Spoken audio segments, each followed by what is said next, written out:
저희가 지난주에는 시편 70편 말씀을 통해서 초고속 서비스라는 제목으로 하나님 말씀을 선포했었습니다. 한 주간도 나의 가장 빠른 도움이신 하나님을 찾으며 사셨는지요? 오늘은 어떻게 다시 살아나며 라는 제목으로 대하 설교를 잠시 멈추고 부활절 감사주의를 맞아서 주제 설교로 고린도전서 15장의 특별 계시의 말씀을 선포하고자 합니다. 다 함께 따라하겠습니다. 어떻게 다시 살아나며, 어떻게 다시 살아나며. 우리는 어떻게 다시 살아날 수 있습니까? 봄을 막을 수 있는 겨울은 없어요. 우리가 겨울에 앙상한 가지들을 보게 되면 죽은 것 같죠. 아니, 죽었다고 표현하는 게 낫죠. 이파리도 열매도 꽃도 향기도 아무런 우리의 입도 즐겁게 할 수 있는 과실도 맺지 못하는 그 나무들 보세요. 죽은 거예요. 죽은 거. 저도 마당에다가 2개의 허브를 심었는데 이게 죽었는지 살았는지 만져봐도 알 수 없고, 냄새를 맡아봐도 알 수 없고, 그렇다고 뽑아버릴 수도 없고. 근데 봄이 되니까 이게 죽은 게 아니었다는 사실을 보여주는 거예요. 싹이 나요. 꽃이 펴요. 움이 돋아요. 아, 죽은 게 아니구나. 아이들 이름으로 하나씩 나무를 5그루를 심었어요. 이게 죽었는지 살았는지. 작년에는 막 송충이가 물어뜯고 뭐 이파리가 썩고 제가 막 거기다 에프킬날 뿌려가지고 저는 다 같은 농약인 줄 알았죠. 그래가지고 막 농작물이 다 썩어 죽고 그 뭐 고추 가지 할 거 없이 거기다 제가 다 에프킬날 뿌렸다는 거 아닙니까? 예? 똑같이 어차피 벌레 죽이는 거니까. 그랬더니 막 고추 뭐 다 썩고요, 녹아지고 떨어지고 막. 근데 그거를 벚나무 4그루와 라일락 2그루와 매실하고 앵두에도 다 뿌렸어요 제가. 그래갖고 아, 끝났다. 근데 올해 이게 죽었나 살았나 궁금한데 벚나무에서 움이 뾰족 나오는 거예요. 아, 이거 살았구나. 앵두나무는요 꽃이 한 300개 이상 폈어요. 우와, 그 앵두나무 꽃도요 벚나무 못지않게 아름답더라고요. 매실꽃도 하얗게 딱 폈어요. 한 40개 정도. 와, 죽은 게 아니라 살아있구나. 봄을 막을 수 있는 겨울은 없어요. 예수 그리스도의 부활을 막을 수 있는 죽음은 없는 것입니다. 성도의 신앙이란 그런 거예요. 우리가 죽는 것은 잠시 흙으로 돌아갈 뿐입니다. 우리가 봄이 되어 밭을 갈고 텃밭에 지금 모종을 심기도 하고 파종을 하기도 하죠. 당근은 파종을 했고 나머지 쌈류는 저는 모종을 했어요. 그래서 씨를 뿌린 것도 있고 어느 정도 자란 거를 이어 심기를 한 것도 있죠. 그런데 오늘 성경에서 우리가 읽은 바대로 그 씨앗이 열매 맺고 꽃이 피고 번성하고 우리에게 아름다운 꽃의 향기와 입의 즐거움의 맛을 주기 위해서는 그 한 알의 씨앗이 죽어져야 한다는 것입니다. 깨져야 된다는 거예요. 그러므로 십자가 뒤에 부활이 있고 우리 성도의 고난과 박해와 핍박 뒤에 아름다운 영광이 있는 것입니다. 어느 순간부터 기독교인들은 복음을 오해하기 시작했어요. 예수님이 날 무조건 사랑하고 십자가에서 그는 죽어야 되고 그 피로 나를 씻으면 나는 이제 깨끗하게 된 거야. 물론 맞는 이야기죠. 하지만 복음은 거기서 끝나지 않고 그 십자가를 넘어서 보좌 위로 우편에 올라간 승귀, 비하에서 끝나는 게 아니라 승귀까지가 복음인 거예요. 그래서 예수님이 우리의 무슨 열매? 몇 번째 열매가 되었어요? 첫 열매가 되어 주신 겁니다. 그걸 봤으면 다음 해도 농사를 해요, 안 해요? 하는 거예요. 아니, 더 잘해요. 작년에는 해보니까 이렇게 실수가 있었구나. 전도를 하고 교육을 하고 내가 자녀를 낳고 양육을 해보니까 이런 실수가 있었구나. 그런데 2번째, 3번째 되면요 더 잘하게 되는 거예요. 농사도 교육도 양육도 우리의 신앙도 마찬가지인 것입니다. 우리의 신앙생활은 열매를 바라볼 때 더 많은 열매를 맺을 수가 있어요. 예수님이 한 얘기예요. 너희가 나보다 더 큰 일을 행하리라. 예수님의 그 첫 열매를 본 사람, 사도들 12제자들이 어떤 일을 행합니까? 사도행전에 보게 되면 한 번에 3,000명, 5,000명, 물론 거기 허수도 끼어 있을 수 있어요. 하지만 엄청난 역사를 이뤄내는 사도행전적 교회를 우리는 성경에서 확인하게 돼요. 그러므로 복음은 의의 정가만 있는 게 아니요 부활의 정가도 일어나야 하는 것입니다. 거기까지가 복음이에요. 그런데 우리는 과학주의와 이성주의에 빠져서 아이고 어떻게 죽은 자가 일어나겠어. 아니 이 봄에 눈으로 매해 보면서도 왜 예수 그리스도 안에서 우리의 영생의 부활을 믿지 않냐 이거예요. 매해 봄에 보잖아요. 오늘도 오는데 가지치기 한다고 1차선을 막아놓고 크레인을 타고 올라간 공무원들이, 일꾼들이 가지치기 하는 장면을 봤어요. 여러분, 매해마다 우리는 아무리 죽이려고 해도 죽일 수 없는 부활의 능력을 자연계시 책을 통하여, 일반계시를 통하여 보고 있잖아요. 그런데 더 정확한 특별계시에 나타나 있는 부활의 능력을 우리는 왜 말하지 않고 믿지 않냐 이거예요. 그러면 기독교에 무슨 희망이 있어요? 무슨 소망이 있어요? 기독교는 남들이 하지 못하는 것, 듣지 못한 것, 보지 못한 것을 보여주는 게 기독교예요. 죽음에서, 질병에서, 지옥에서 살려준다.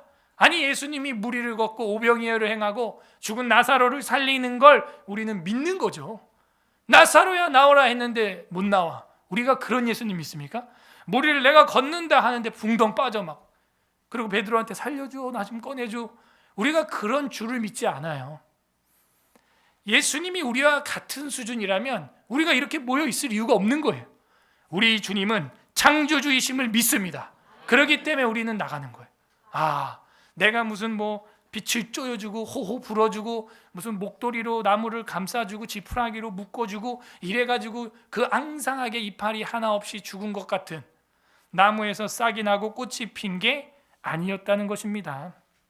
몸이 편찮아 보신 분들은 제 말이 어떤 소망인지 알 겁니다. 나의 뼈와 살과 장기와 모든 세포가 고장나 있을 때 우리가 간절히 바라는 건 뭐예요? 부활의 기적이에요. 주님 내 몸을 살리소서, 치료하소서, 이 부러진 뼈를 고치소서. 제가 교통사고 나고 이 허벅지 대퇴골 분쇄 골절이 일어났을 때 개방형 분쇄 골절이었죠. 살을 찢고 나왔으니까. 의사가 저를 전신마취하면서 그랬어요. 인공관절 껴야 됩니다. 그래서 제가 그랬어요. 인공이고 가공이고 자연이고 빨리 해주세요. 아파 죽겠으니까. 아 인공이면 어떠고 뭐면 어때지? 아파 죽겠는데 그냥. 그런데 제 부서진 그 수십 개의 사과처럼 쪼개진 뼈를 다 접착제로 붙인 다음 옆에 판을 대고 핀을 10몇 개를 박아가지고 고정을 딱 해놨어요. 그 다음에는 하나님께 맡길 뿐입니다. 이게 의사의 말이에요. 의사가 하는 말은 그거야. 나는 그냥 갖다가 모양만 딱 붙여놨을 뿐이고 골진, 진액 나오고 뼈가 붙고 연골이 생성되고 살이 붙고 꼬매진 부분이 봉합되고 이거는 이제 내가 하는 게 아니다. 진짜 의사인 여호와 라파의 은혜가 임해야 된다 이거예요. 우리가 믿는 기적 그겁니다. 장애를 저는 얻게 됐어요. 장해와 장애는 다릅니다. 장해가 더 심해지면 장애 진단이 나오죠. 장해를 저는 이제 얻게 되었죠. 그러면 한평생 이제 이 절름발이로 이 아픈 다리로 살아간다는 게 얼마나 억울하고 슬프고 고통스러워요. 야곱도 절뚝발이로 살아갔던 거 아닙니까? 무비보셋은 그 유모 때문에 낙상하여 전쟁 중 피난 중 아기를 유모가 안고 뛰어 도망가다가 떨어뜨려 가지고 양쪽 다리 다 절름발이가 됐다는 거예요. 아니 그 무비보셋이 무슨 잘못이 있어요? 아무런 잘못이 없잖아요. 예수님 시대에 그 나병 환자들 또 중풍병자들 얼마나 많았습니까? 한평생 그냥 그렇게 살다 죽는다는 건 너무 불공평해요. 그래서 하나님은 꼭 계셔야 되는 겁니다. 불신자들은 이 발상을 하지 못하는 것 같아요. 아니 지금 이 세상에 하나님이 없으면 어떻게 하자는 거예요? 너무나 더 끔찍한 것입니다. 그러므로 몸이 편찮으신 분들은 부활의 소망 말고는 없는 거예요. 내가 이 한평생 100년은 조금 몸이 고장나고 불편하고 나의 의지와 선택과 상관없이 이런 몸으로 내가 태어났으나 저 부활체를 입을 때는 그 흉터가 보석이 되어 하나님 앞에 온전히 내가 회복되고 걷고 뛰고 나르리라. 그 소망을 가진 게 우리 기독교의 부활신앙인 것입니다. 믿음이 없는 분들의 꽃놀이를 보시길 바랍니다. 뭐가 없어요? 감사의 대상이 없어요. 그냥 좋아해. 좋다 막. 너무 예쁘다 막 꽃 막 흔들고 꽃잎 떨어뜨리고. 그 기쁨의 대상이 없다는 거예요. 그 얼마나 허무해요? 결혼식을 하고 기쁜데 신부가 없는 거예요. 신랑이 없는 거예요. 실체 없는 기쁨이에요. 허상이에요. 우리는 실상을 믿고 있습니다. 확실한 대상이 있어요. 저 꽃에 대한, 이 꽃에 대한 감사의 대상이 있단 말입니다. 이게 살아있는 부활신앙이에요. 여러분 초밥을 먹어도, 여러분 회를 먹어도 뭐 먹고 싶어요? 화로, 그죠? 살아있는 신앙, 살아있는 거 먹고 싶지 선어 먹고 싶어요? 선어? 여러분 죽은 거 싸요? 많아요? 못 먹어. 근데 문제는 킹크랩 같은 거는요, 저도 옛날에 우리 청년들이랑 먹는다고 그 좀 싸게 산다고 샀는데 웬걸 이 킹크랩 한 솥 끓였는데 하나 못 먹겠는, 그 암모니아 가스 냄새 같은 게 막 나요. 다 갖다 버려요. 못 먹어. 역해서. 여러분 우리 신앙도요, 그런 역할 수 있어요. 어떤 신앙이? 죽어있는 신앙. 우리의 신앙도 팔팔 뛰는 활어 이상으로 부활신앙 되길 바랍니다. 그거예요. 오늘 성경 본문은 그 부활장이라고 소위 알려져 있는 고린도전서 15장입니다. 오늘 이 부활절을 통해서 영원하신 부활이신 하나님을 바라보고 우리의 신앙도 다시, 우리의 육체도 다시 되살아나는 은혜가 임하시길 주님의 이름으로 간절히 소망합니다. 15장 보시면요, 형제들아 1절, 내가 너희에게 전한 복음을 너희에게 알게 하노니. 제가 설명 다 했어요. 이게 복음이에요. 어디까지? 부활까지. 십자가 피 흘림 거기까지가 아니라 부활까지. 그래서 오늘 우리는 주님의 살과 피를 먹음으로 뭘 기념하는 거예요? 주님의 부활하신 주님이 다시 오심을, 우리도 다시 감을, 다시 우리의 몸이 새로운 몸으로 변화될 걸 믿는 겁니다. 내가 너에게 전한 복음을 너희에게 알게 하노니 이는 너희가 받은 것이요 또 그 가운데 선 것이라. 너희가 만일 내가 전한 그 말을 굳게 지키고 헛되이 믿지 아니하였으면 그로 말미암아 구원을 받으리라. 그죠? 그러면 그 구원이 뭐냐 이거예요. 그냥 이 땅에서 예수 믿고 회개하고 십자가가 믿어지고 끝? 아니요, 그 이상입니다.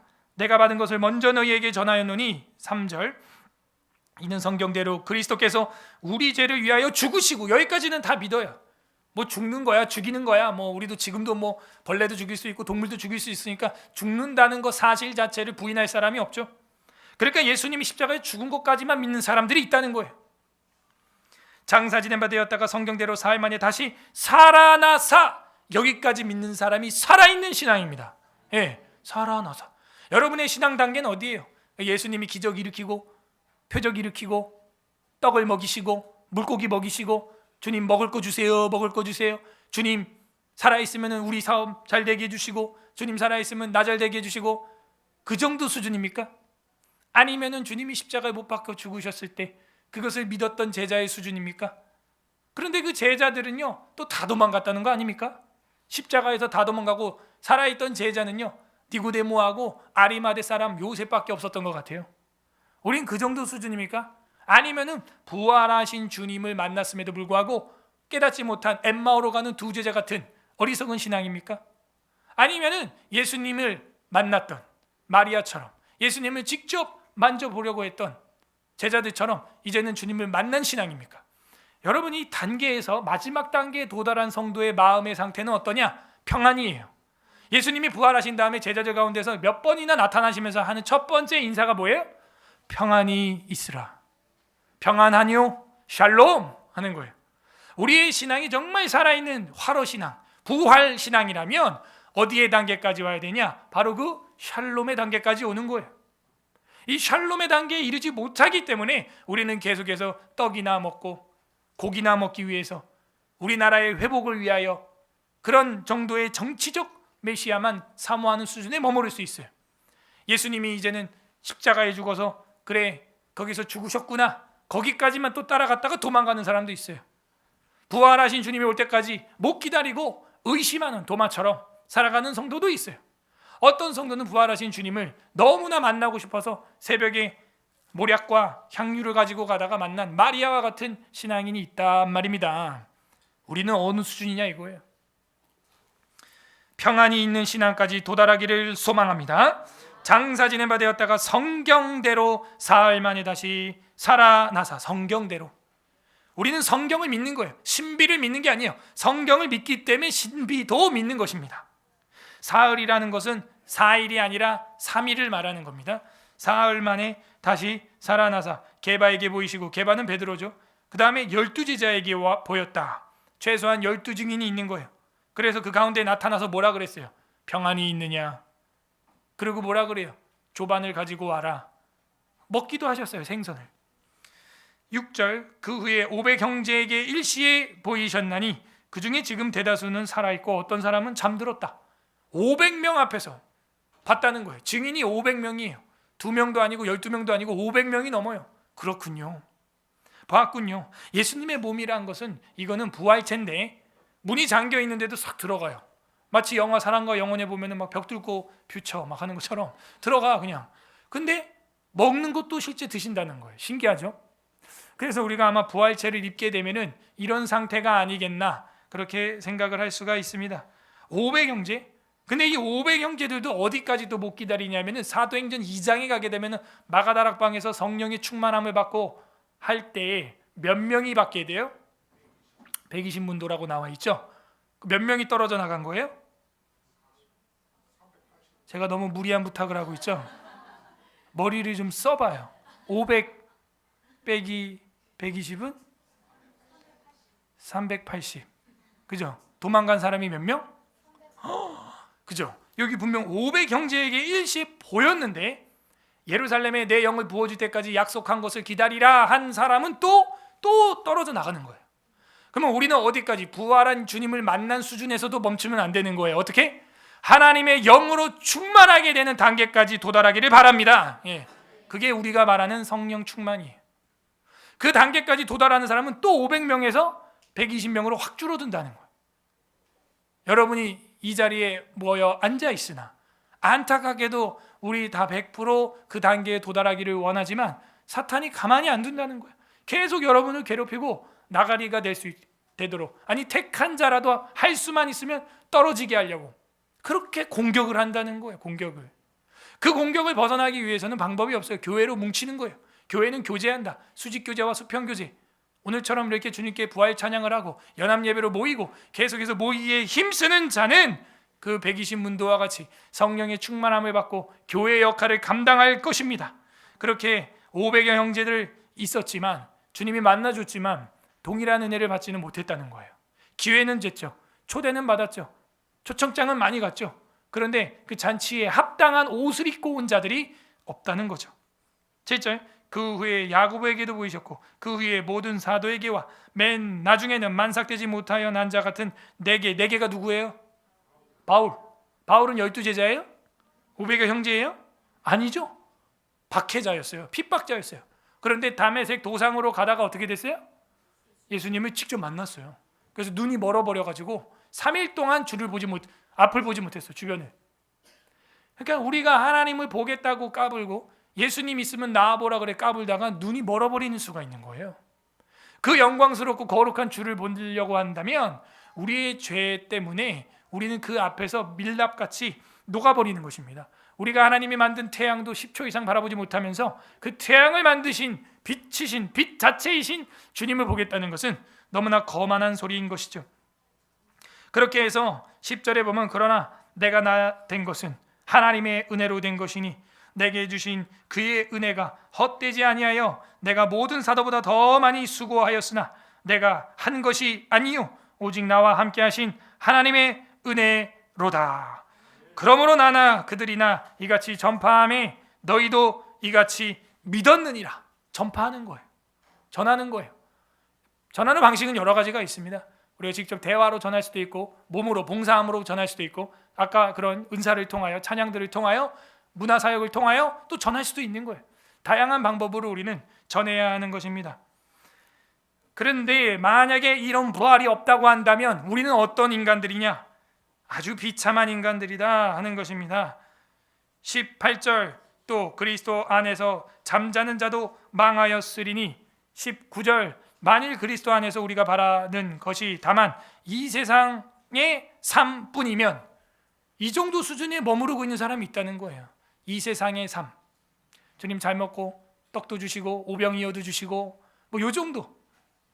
이 세상의 삶뿐이면 모든 사람 가운데 우리가 더욱 불쌍한 자리라. 저랑 여러분이 그런 불쌍한 신앙인 되지 않기를 소망합니다. 불쌍한 자 되면 안 돼요. 계속 질문을 해야 돼요. 그럼 어떻게 다시 살아나며 어떻게 다시 살아날 수 있단 말입니까? 죽은 자가. 니고데모가 예수님을 밤늦게라도 찾아가서 간절하게 질문했던 것처럼 여러분은 질문해야 돼요. 우리가 어떻게 다시 살아난단 말입니까? 20절, 그러나 이제 그리스도께서 죽은 자 가운데서 다시 살아나사 잠자는 자들의 첫 열매가 되셨도다. 다른 거 없어요. 복음을 믿는 거예요. 예수님이 부활하신 걸 보라는 거예요. 성경에 기록된 대로 성경대로 부활하셨다는 것입니다. 부활이 어디 나와요? 이사야 26장 19절 한번 여러분 펼쳐보세요. 이사야서 26장 19절. 구약에는 뭐 그런 부활이 없는 것 같죠? 26장 19절 997페이지 997페이지 구약성경 다 같이 읽어봅니다. 26장 19절 997페이지 찾았나요? 시작. 주의 죽은 자들은 살아나고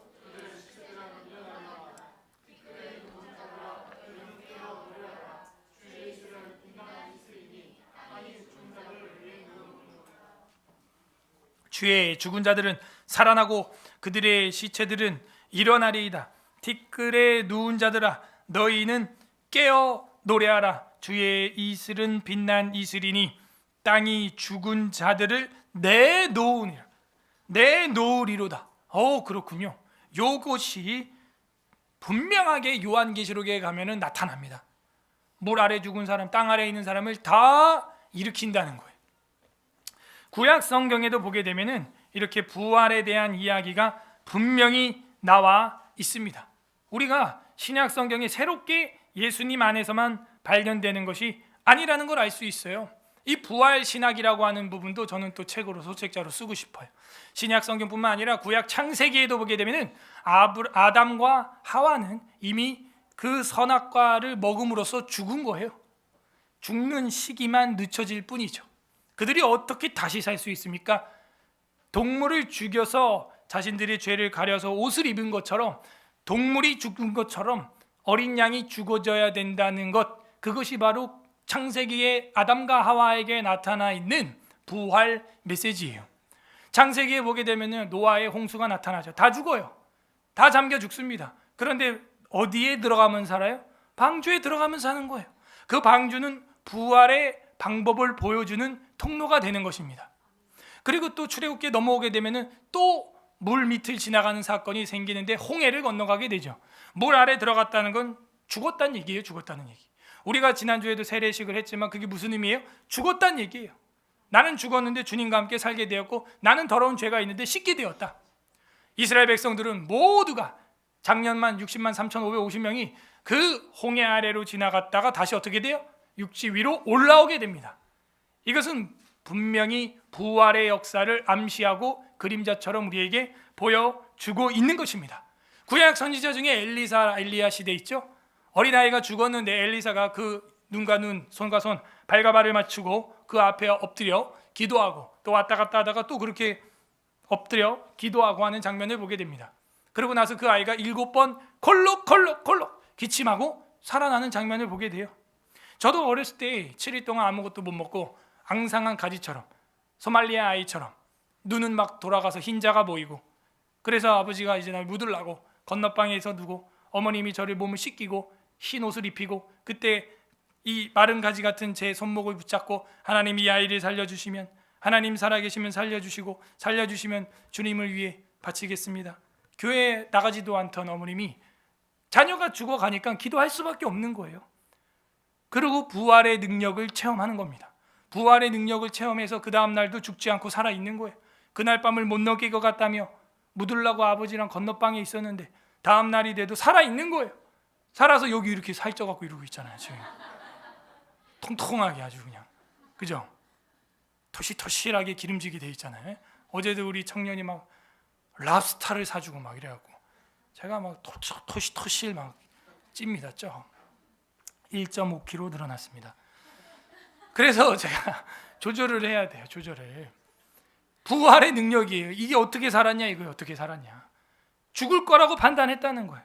그러므로 우리 안에는 그런 엘리사가 겪었던 그런 현상들, 부활의 능력들 볼 수 있어요. 엘리사가 죽었을 때는 어떻게 됐습니까? 그 시체를 무덤에 넣었더니 죽었던 송장들이 잠시 일어났다가 또 누웠다는 거예요. 예수님이 십자가에 못 박혔을 때 어떻게 됐습니까? 그 일이 일어났었죠. 바위가 터지고 하늘이 어두워지더니 죽은 자들이 일어서더라. 야, 그렇구나. 얼마나 강력한 생명의 능력이 있는 자면 그가 무덤에 들어가니까 무덤에 있던 자들이 잠깐 벌떡 일어난 거야. 또 우리 남전도회하고 앰뷸런스라고 하는 영화를 봤습니다. 거기 보면은 그 전기 충격기 있죠? 빵 하는 거. 그럼 이게 죽었던 것 같은 사람이 다시 두궁 하고 살아나는 거예요. 마치 엘리사가 무덤에 들어갈 때, 예수 그리스도께서 십자가에 못 박혔을 때 그런 현상이 잠시 일어났다는 거예요. 저는 혼자 생각해요. 이게 좀비의 그 시조구나. 죽은 자들이 잠깐 일어났다는 거예요. 여러분, 지금 우리가 아까 읽었던 그 이사야뿐만이 아니라 에스겔서 37장에 보면 무슨 환상? 마른 뼈 환상. 이제 좀 이해가 되세요? 그 마른 뼈를 살릴 수 있는 분이 누구예요? 태어나시는 주님, 말씀이신 주님. 그 말씀으로 생기야 불어라. 마치 창세기의 흙으로 사람을 만들고 그 코에 생기를, 네페시를 불어넣는 것처럼 불어넣는 거예요. 그러니까 어떻게 돼요? 부활체처럼 뼈다구들이 힘줄이 돋고 살이 덮이고 근육이 생기고 큰 군대가 된다는 거예요. 이게 뭘 보여주고 있습니까? 하나님의 부활의 능력을 보여주고 있는 것입니다. 나사로를 향해서 신약시대 예수님이 그러죠. 죽어서 썩어 3일이 되었고 냄새가 나나이다. 여러분, 그 무덤을 열어봐요. 얼마나 악취가 나겠어요. 근데 예수님이 뭐라 그럽니까? 나사로야 나오라. 동인체로, 그 몸을 동인체로 기어 나왔는지 뛰어 나왔는지 나왔다는 거예요. 깜짝 놀랐죠. 근데 오히려 전승에 의하면 나사로는 그 뒤로 웃지 않았대요. 왜? 천국을 보고 왔기 때문에. 날 왜 다시 살려놔가지고 몸도 아파 죽겠는데. 그러니까 갈 때는요 그대로 가는 게 좋아요. 최근에 소천하신 우리 부산 수영록교회 정필터 목사님, 저희 교단 목사님 아닙니까? 이제 인공호흡기를 삽입하려고 하는데 그만, 하지마. 그냥 가게 둬. 그렇게 해야죠. 멋있다. 물론 젊은이라면 어떻게 해서든 이렇게 살려보려고 해야 되죠. 근데 이제 우리의 인생이 70이요 강건하면 80일지라도 그 인생이 신속히 날아가는 거 아니겠어요? 얼마나 아까워요. 그 큰 교회, 부산 최대 교회, 부산 성시야 운동의 선봉에 섰던 교회. 그런데 그 아쉬운 거 없는 거예요. 왜? 더 큰 하늘나라를 보고 있는 거예요. 더 크고 영광스러운 성전을 본 거예요. 그러니까 가만둬. 저쪽에 더 좋은 거 있어. 내가 이 문 열고 들어가면 예배당 본당인 것처럼 복도보다는 나는 본당이 좋아. 문을 열거나 들어가게 좀 내버려둬. 그냥 놔둬. 이야, 이런 신앙인 거예요. 나사로도 그걸 보고 온 거예요. 왜 다시 복도로 나오라고 했냐 이거예요. 물론 다른 사람들한테 간증은 되지만 본인은 정말 다시는 못 볼 꼴들을 보고 있는 거예요. 그죠? 안타깝죠. 그 뒤에 어떤 일이 일어납니까? 우리 예수 그리스도께서 무덤에 머물러 계시다가 사흘 만에 그 임봉되어 있는 돌문을 뜯어버리고, 여러분, 그 예수님이 들어갔던 무덤은요 그냥 나사로가 들어갔던 그런 무덤이 아니라 이 바리새인과 사두개인들이 어떻게 했어요? 인봉을 찍었단 말이에요. 밧줄로 묶어놓은 다음에 봉인을 해가지고 튼튼하게. 왜? 제자들이 시체 훔쳐가지 못하게 하려고. 마치 누구처럼? 다니엘이 어디에 들어갔어요? 사자굴에 들어갔을 때 어떻게 했어요? 인봉을 친 것처럼. 우와, 그럼 구약에 또 부활의 그림자가 나오네요. 다니엘이에요. 그렇습니다. 그래서 우리가 이 첫 열매 되신 예수님을 먼저 바라볼 때 영광스러운 부활의 소망을 갖게 되는 것입니다. 그러면 어떻게 됩니까? 30절에서 이런 말씀이 나옵니다.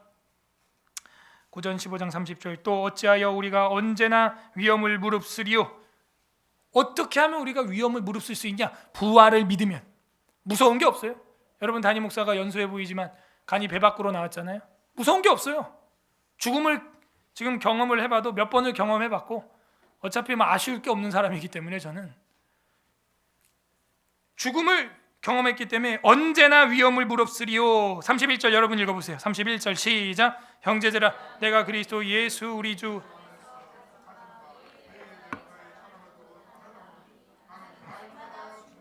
아멘. 그래서 이 얘기가 나왔군요. 그렇습니다. 부활의 신앙에서 걸어다니는 날아다니는 120문도와 같은 그런 사람 누구냐? 바로 날마다 죽는 사람이에요. 날마다 자기를 죽는 사람, 죽이는 사람. 이게 뭐냐면 그냥 인내해 참어 그 정도가 아니에요.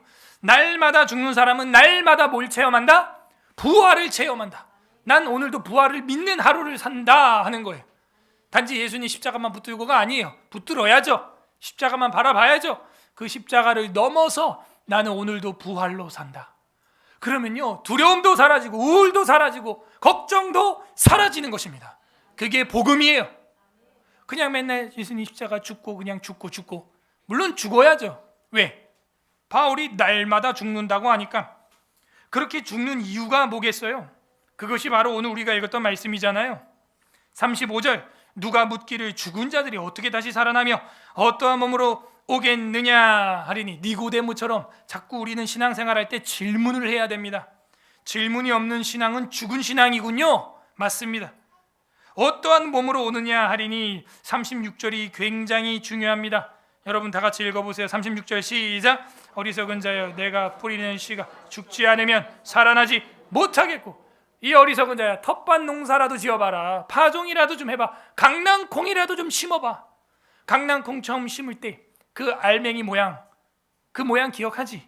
근데 나중에는 어떻게 돼요? 이렇게 되는 거예요. 이게 싹이 나고 음이 돋고. 이거는 콩하고는 완전 다른 모양이잖아요. 이 씨앗하고는 완전 다른 모양이잖아요. 완전 다른 모양, 그거예요. 지금 모양은 이 모양 이 꼴입니다. 그죠? 여러분 앞뒤 좌우로 한번 얼굴 보세요. 시작. 고장났죠? 지금 모양은 이 모양 이 꼴이에요. 근데 이게 이제 죽어지면 어떻게 된다? 아름다운 모습으로, 천사보다 그 이상의 흠모할 만한 모습으로 변화받는다는 거예요. 저는 그래서 하덕규 씨가 부른 노래 중에 푸른 애벌레의 꿈이라고 하는 옛날에 시인과 촌장 시절에 불렀던 옛날 노래를 좋아합니다.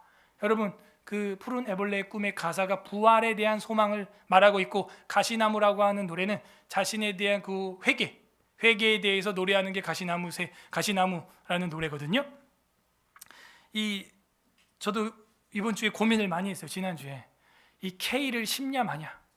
작년에 케일을 심었더니 그 푸른 애벌레가 내 걸 다 먹은 거야. 그래서 이거 심어야 되나 말아야 되나. 근데 케일이 맛있거든요. 이거 먹긴 먹어야 되겠고, 그래 올해는 농약을 왕창 치리라. 그래가지고 이제 제가 먹을 것만 딱 5개 딱딱딱 모종을 이제 심었어요. 그런데 이 애벌레가 그렇게 처음에는 징그럽고 꿈틀꿈틀거려도요, 어떻게 되면 죽으면 번데기가 탁 되면서 완전 죽은 것 같아. 죽으면 어떻게 돼요? 너무나 아름다운 나비로 헐헐헐헐 날아가는 거예요. 그게 뭘 의미하냐? 부활을 의미한다는 거예요. 그 노래 가사가 그래요. 여기도 말하죠. 씨가, 네가 뿌린 씨가 죽지 않으면 살아나지 못하겠고. 그렇군요. 저와 여러분이 번데기가 한번 딱 되는 시절이 있는데 그 관 속에 들어가는 거예요. 베옷을 입고 관 속에 한번 딱 들어가는 거예요. 그러면 어떻게 된다? 맨날 꿈틀꿈틀거리고 밟으면 꿈틀거렸던 그런 모습이 아니라 이제는 훨훨 날아다니는 나비와 같이 훨훨 날아다니는 부활체를 입을 줄 믿습니다. 그게 부활 신앙이에요. 37절, 또 네가 뿌리는 것은 장래의 형체를 뿌리는 것이 아니요 다만 밀이나 다른 것의 알맹이를 뿌리는 것이다. 맞죠? 장래에 꽃 피고 열매 맺는 그 형체를 우리가 땅에 심은 게 아니잖아요. 나무를 심는 게 아니잖아요. 씨를 심는 거잖아요. 완전 달라요. 우리가 볼 땐 소망이 없어요. 에이구 이게 무슨 부활이 되겠어.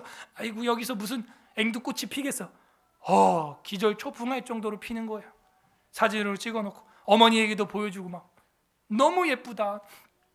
지금 우리의 모습은 비록 이렇게 앙상한 가지와 같지만 아름다운 부활체를 입을 때는요, 정말 사진 찍어놓고 싶을 만큼 아름다운 얼굴로 바뀌어요.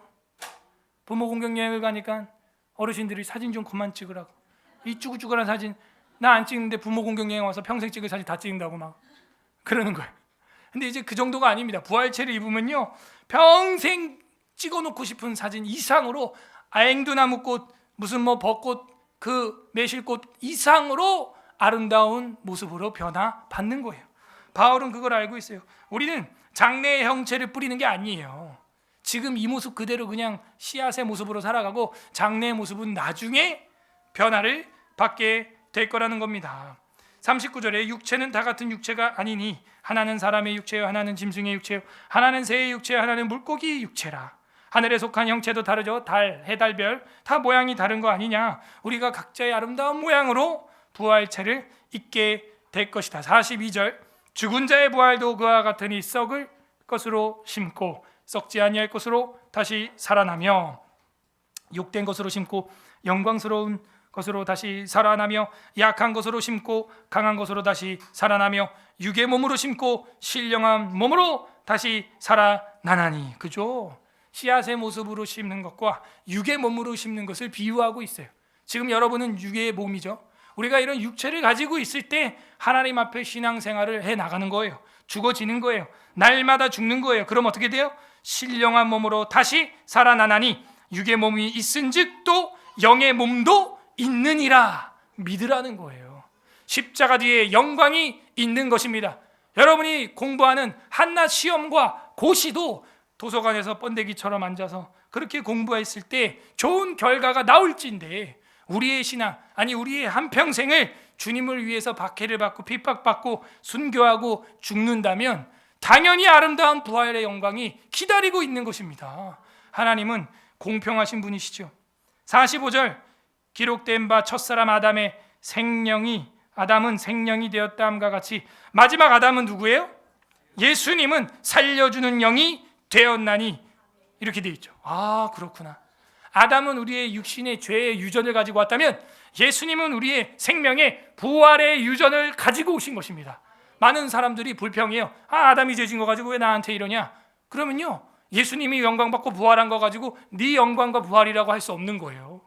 우리는 아담의 죄도 인정하고 예수님의 생명 부활도 인정해야 되는 것입니다. 그러면은 마지막 나팔 불 때 51절 보라 내가 너희에게 비밀을 말하노니 우리가 다 잠잘 것이 아니요 번데기처럼 있을 것이 아니요 마지막 나팔의 순식간에 호련이다 변화되리니.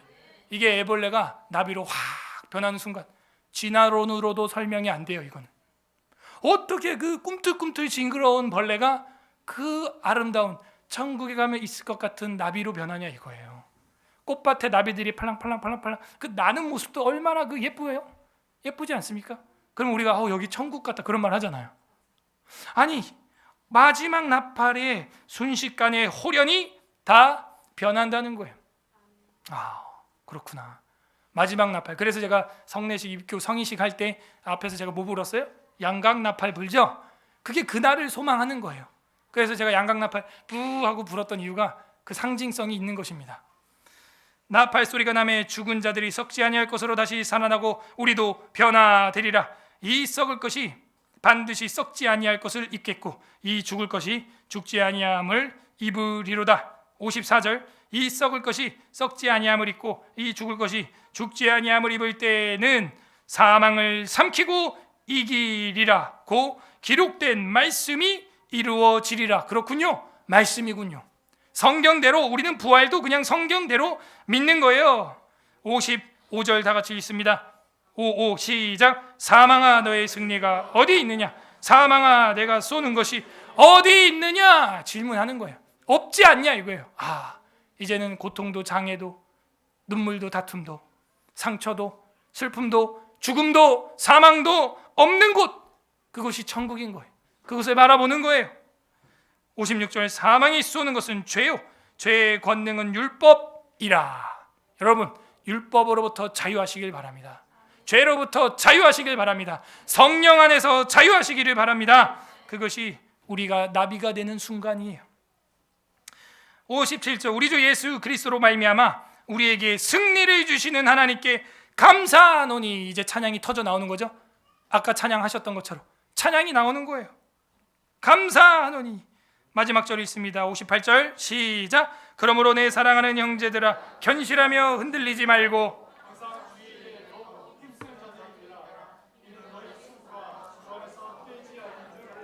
실을 뽑아내고 번데기를 만들고 죽은 것처럼 관 속에 들어가 있는 그 행위, 순교의 각오를 하고 신앙생활하며 살아가는 성도의 삶으로 살아가는 그 행위 더욱 힘쓰라. 헛되지 않을 것이다.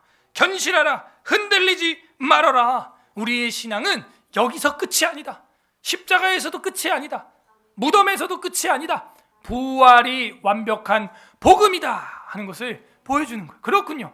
이 고린도전서 15장은 완벽한 복음을 보여주고 있는 겁니다. 단순히 부활만 이야기하려는 게 아니었어요.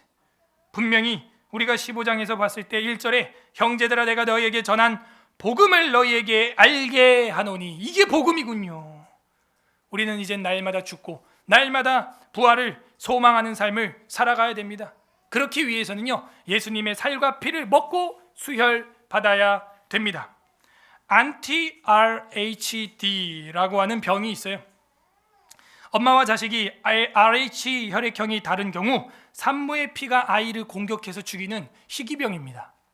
굉장히 많은 아이들이 그걸 가지고 있어요. 수백 년 동안 풀지 못한 난치병이죠. 그래서 매년 수만 명이 이 병으로 죽고 있어요. 그런데 호주에 매주 피를 빼러가는 한 남자의 몸 안에 그 RHD를 회복시킬 수 있는 항원, 항체가 들어있습니다. 그 사람 이름이 제임스 해리슨이라고 하는 할아버지예요. 이 사람이 호주에서 매주 피를 뽑는 이유는 그 피 안에 이 RHD라고 하는 이 병을 치료할 수 있는 anti-RHD가 들어있다는 거예요. 그러면 이 할아버지는 왜 그런 희귀한 피를 갖게 되었냐? 예전에 큰 교통사고를 겪습니다. 그래서 몸에 있는 피가 다 빠져나가요. 그래갖고 이제 여러 사람들이 이제 수혈을 받게 되는데, 그러다가 죽다가 겨우 살아났어요. 그러면서 몸 안에 어떤 신비한 작용이 일어난 것입니다.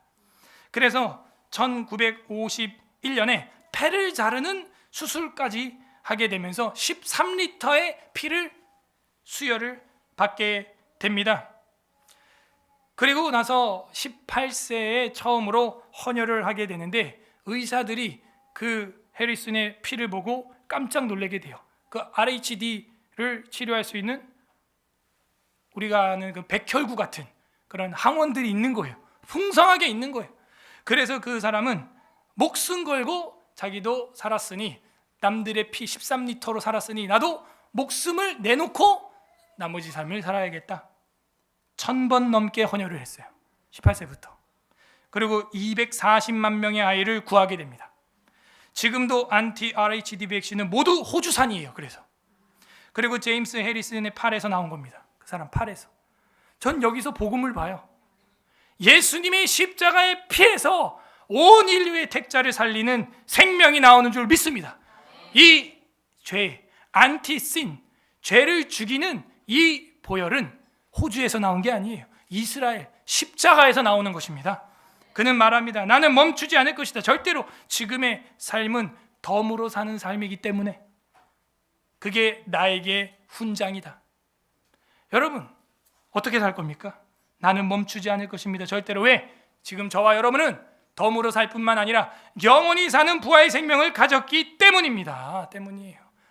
그러므로 우리는 어떻게 다시 살아나냐? 바로 예수 그리스도의 살과 피로 말미암아 다시 살아나고, 예수님이 죽은 것처럼 우리도 그 한 알의 씨앗처럼 죽을 때 우리가 상상할 수 없는 나비와 같은 아름다운 모습으로 부활할 줄로 믿습니다.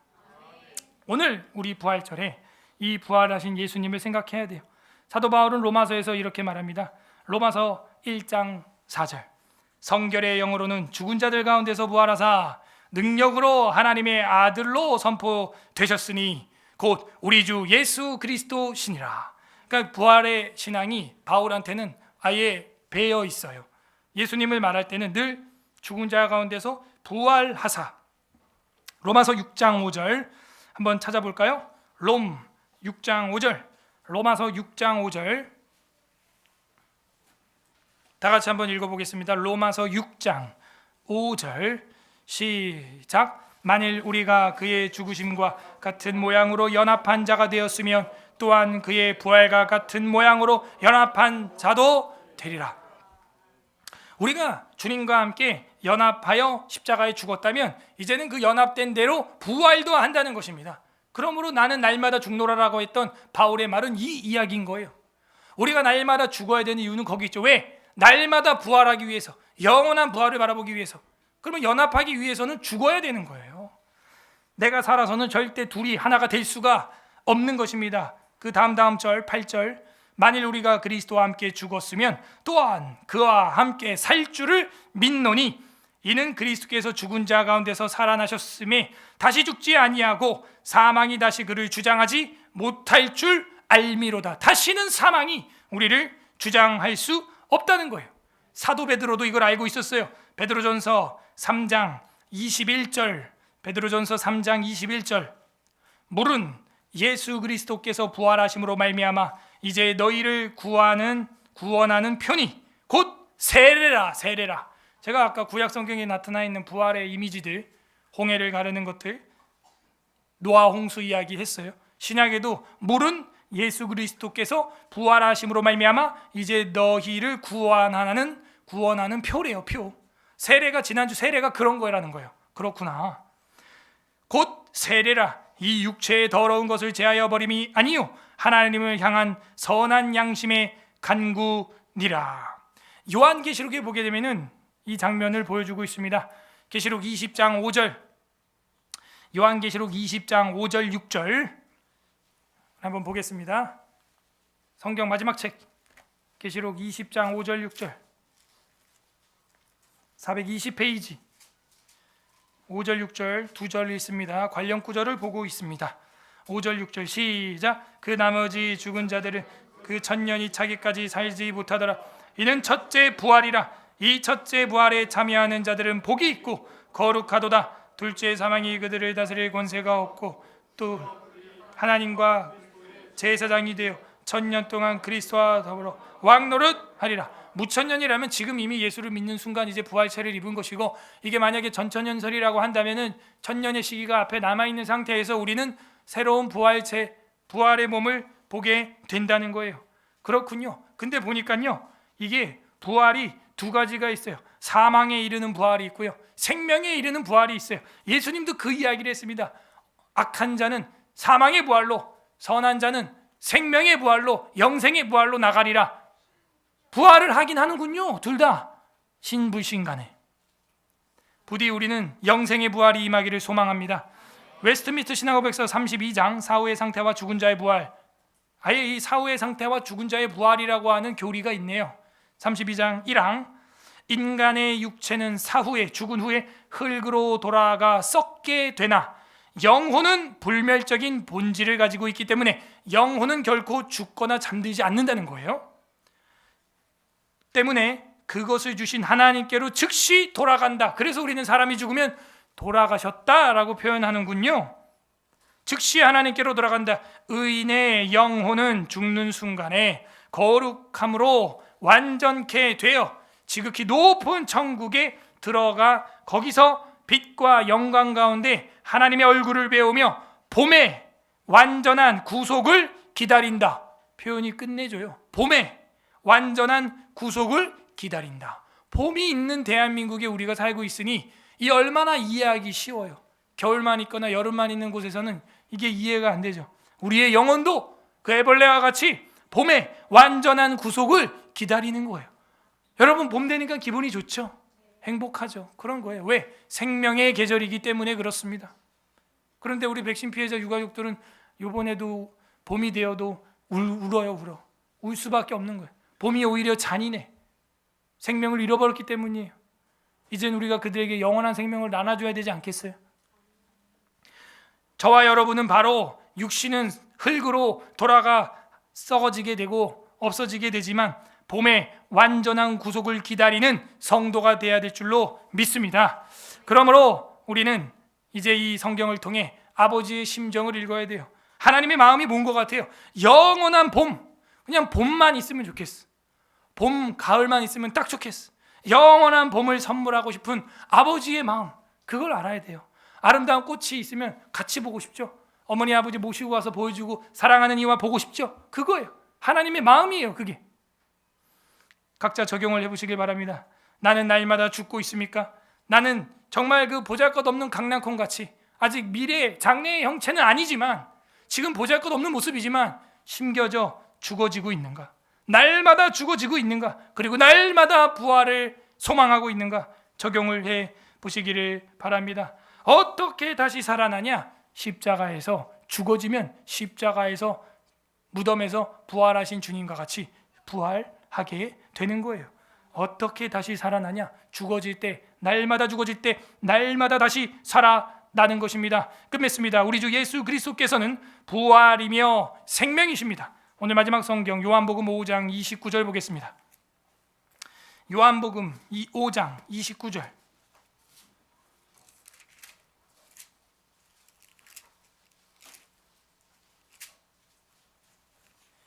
신약성경 151페이지 151 요한복음 5장 29절 합독합니다. 시작. 선한 일을 행한 자는 생명의 부활, 악한 일을 행한 자는 심판의 부활로 나오리라. 아멘. 다 부활하게 돼 있어요. 그러나 우리가 생명으로 부활하냐 심판으로 부활하냐, 그게 남아있을 뿐입니다. 봄을 통해서 또 애벌레가 이제 막 나올 텐데, 그 애벌레가 잠시 후에 나비가 될 텐데, 그 나비가 과연 어떤 생을 살아갈지 인생이 갈리겠죠. 나비의 생도, 그죠? 나비의 생도 갈라지는 거예요. 좋은 주인을 만나면 자연스럽게 자연에서 마음껏 살다 죽고, 못된 주인을 만나면 박제가 될 수도 있는 거예요. 생명의 부활로, 악한 자는 심판의 부활로 나오게 된다. 요한복음 11장 25절. 뒤로 넘어가서 요한복음 11장 25절. 열심히 성경 찾는 사람이 나중에 성경 찾을 때도 잘 찾게 된답니다. 166페이지 요한복음 11장 25절 합독합니다. 25, 26 두 절이 있습니다. 시작. 예수께서 이르시되 나는 부활이요 생명이니 나를 믿는 자는 죽어도 살겠고 무릇 살아서 나를 믿는 자는 영원히 죽지 아니하리니 이것을 내가 믿느냐? 믿습니까? 나는 부활이요 생명이니 나를 믿는 자는 죽어도 나사로처럼 살겠고, 엘리사 시대 어린아이처럼 살겠고, 마른 뼈 환상처럼 살겠고, 홍해를 건너는 이스라엘 백성처럼 살겠고, 예수 그리스도처럼 살겠고, 죽어도 살겠고. 여기까지는 좋은데 26절 무릇 살아서 나를 믿는 자, 여러분 살아있죠? 영원히 죽지 아니한다? 이거 이해가 안 되네. 영원히 죽지 않는다. 살아서 믿는데 주님이 왔으면은 죽음을 보지 않으니 영원히 죽지 않은 것이요, 주님이 오지 않고 내가 여기서 죽는다고 할지라도 그것은 죽는 게 아니라는 거예요. 복도에서 본당으로 들어오는 문을 열고 들어간 행위에 불과한 거예요. 죽음이란 그런 거예요. 고 정필도 목사님이 산소 호흡기를 끼지 않고 가만두라고 한 이유는 나는 살아서 믿어서 죽음을 보지 않는 거야. 문을 열고 들어갈 뿐이야. 번데기 안에 있어도 이건 죽은 게 아니야. 살아서 믿는 자는 영원히 죽지 아니하는 것입니다. 우리는 이걸 믿는 거예요. 믿는 거예요. 모든 사람들의 마음속에는 이렇게 부활에 대한 기쁨이, 씨앗이 다 있어요. 하지만 그 씨앗을 땅에 묻지 않기 때문에 발화가 되지 않고 싹이 안 나고 꽃이 안 피는 거 아니겠어요? 제가 올해 심었던 당근은 사실 작년에 사놨던 씨앗을 냉장고에 넣어놨던 걸 꺼낸 겁니다. 그렇게 씨앗 그대로 두면 그냥 1년 내내 2년 내내 그 모양 그 꼴밖에 안 돼요. 흙에 집어넣을 때 깨지고 죽어지면서 발화가 되고 싹이 나고 꽃이 피고 당근이 되는 거예요. 여러분, 그 당근 향이 얼마나 또 좋은지 아시죠? 그거예요. 저와 여러분이 그런 향이 나는 사람이 돼야 되는 겁니다. 어떻게? 죽어져야 돼요. 흙으로 들어가야 돼요. 무덤으로 들어가야 돼요. 봄꽃을 보고 기뻐해 보셨다면 부활에 대한 기쁨을 여러분은 가지고 있는 거예요. 교회를 안 다니는 사람도 봄꽃을 보고 기뻐해 본 적이 있다면 사실 여러분 속에는 부활의 기쁨을 가지고 있는 겁니다. 즉, 봄은 작은 부활을 매해마다 보여주는 특별한 하나님의 선물이에요. 자연 계시예요. 그래서 종교개혁자 마틴 루터는 이런 말을 했어요. 우리 주 예수 그리스도는 부활의 약속을 성경책에만 기록하신 것이 아니라 봄의 계절에 피는 모든 이파리에 기록해 두셨다. 이쯤 돼야 하나님을 믿게 되는 거예요. 그냥 와 이파리 이쁘다, 그게 끝이 아니에요. 저 이파리가 어떻게 피어나게 될까? 어떻게 저렇게 피어나는 거지? 부디 진리의 성경을 상고함으로 의심의 안개가 걷히고 부활의 소망과 믿음의 길로 들어서는 서울의 에스라교회 성도님들 되시기를 주님의 이름으로 간절히 소망합니다. 우리는 어떻게 다시 살아날 수 있습니까? 고린도전서 15장 설교를 생각하면서 읽어보겠습니다. 아멘. 우리 말씀을 생각하며 다 같이 함께 기도하겠습니다. 이 시간 첫 번째 감사하시기를 바랍니다. 하나님 감사드립니다. 우리에게 승리를 주시고 사망을 가려주시고 이제는 주 예수 그리스도로 말미암아 날마다 죽는 우리의 삶 가운데 날마다 부활하는 삶을 주시니 감사합니다. 내 인생이 실패하고 무너지고 끝장난 것 같고 고장나고 이미 틀려버린 것 같지만 틀린 것이 아니요, 우리가 아담의 후손으로 첫 번째 아담으로 인하여 죄가 들어와서 이렇게 되었으니 주님 이제는 두 번째 아담이신 예수 그리스도로 말미암아 우리를 소성케 하여 주시니 감사드립니다. 감사하시길 바랍니다. 두 번째, 회개할 때 날마다 죽지 못하고 하늘 씨앗으로 그냥 있었던 우리의 삶, 방관하고 게을렀던 우리의 삶, 부활까지 바라보지 못하고 십자가 앞에까지밖에 못 간 우리의 삶, 주님 용서하여 주시옵소서. 회개하시고 세 번째 기도할 것은 간구하시기를 바랍니다. 이제는 온전한 이 부활의 복음, 십자가를 통하여 죽는 것뿐만이 아니요 사흘 뒤에라도 부활하여 주님 보좌 우편에 앉을 수 있는 그런 부활 신앙인이 되게 하여 주시옵소서. 사랑하는 우리 가족들, 우리 성도들 다 그 부활체 입고 하늘에서 영광스럽게 주를 만날 수 있는 다시 살아남이 있게 하여 주시옵소서. 간구하는 기도도 올려드리겠습니다. 다 함께 기도합니다. 하나님 아버지 감사드립니다. 우리로 하여금 이제는 썩을 것이 썩지 아니함을 잊게 되고 죽을 것이 죽지 아니함을 잊게 되고 사망이 사라지게 되고 이제는 소망으로 살아가며 영원한 부활 생명으로 살아가게 하여 주시니 감사드립니다. 하나님 아버지, 이제는 우리가 날마다 죽어지게 하여 주시고 그 죽음을 통하여 날마다 부활하는 능력을 맛보게 하여 주시옵소서. 부활 생명 되시는 주님, 우리가 이제는 십자가를 바라보고 그 십자가를 넘어서 생명의 부활을 바라볼 수 있는 우리의 믿음이 되게 하여 주시옵소서. 유구의 몸을 신고 신령한 몸으로 다시 살아나게 하여 주시옵소서. 육의 몸이 있은즉 영의 몸도 있습니다. 아담으로 말미암아 우리가 생명이 된 것처럼 이제는 마지막 아담으로 말미암아 살려주는 영이 우리 안에 임하게 하여 주시옵소서. 하지만 우리가 하늘 그대로 땅속에 심지 아니하고 창고에 넣어놨던 것들 주님 용서하여 주시옵소서. 게으르고 나태하고 더욱더 믿음의 진보를 나타내지 못했던 것들 주님 용서하여 주시옵소서. 하나님 아버지, 우리의 수고가 헛되지 않은 줄을 우리가 알고 있습니다. 헛되지 않게 신앙생활할 수 있도록 인도하여 주시옵소서. 그리하여 날마다 죽는 성도들의 삶 가운데 날마다 부활을 체험하고 부활의 능력을 맛보고 주님의 생명의 기적을 경험할 수 있는 우리가 되게 하여 주시옵소서. 고장난 사람, 아버지 병든 사람, 우울한 사람, 침울한 사람 주님께서 만져주시고 고쳐주시고 생명의 역사가 우리 가운데 역동하는 것을 보게 하여 주시옵소서. 오 하나님 아버지 감사드립니다. 우리 서울의 세라교회가 어떻게 다시 살아날 수 있는지 오늘 하나님 계시의 말씀이 통하여 보았사오니 이제는 이 하늘의 씨앗이 완전히 주님 앞에 심겨지고 깨지게 하여 주시옵소서. 하나님 아버지 감사드립니다. 어떻게 다시 살아날 수 있습니까? 예수 그리스도의 십자가를 바라보고 날마다 죽게 하여 주시고 그 죽었던 자리에서 다시 주님의 영으로 말미암아 주님의 생기로 말미암아 마른 뼈가 살아나듯이 다시 부활하는 역사를 우리 삶에서 경험하게 하여 주시옵소서. 첫 번째 아담을 통해 사망에 이르렀다면 마지막 아담을 통하여 영생의 몸에 이르게 하여 주시옵소서. 우리의 부활이요 생명 되신 예수 그리스도의 이름으로 기도드립니다. 아멘.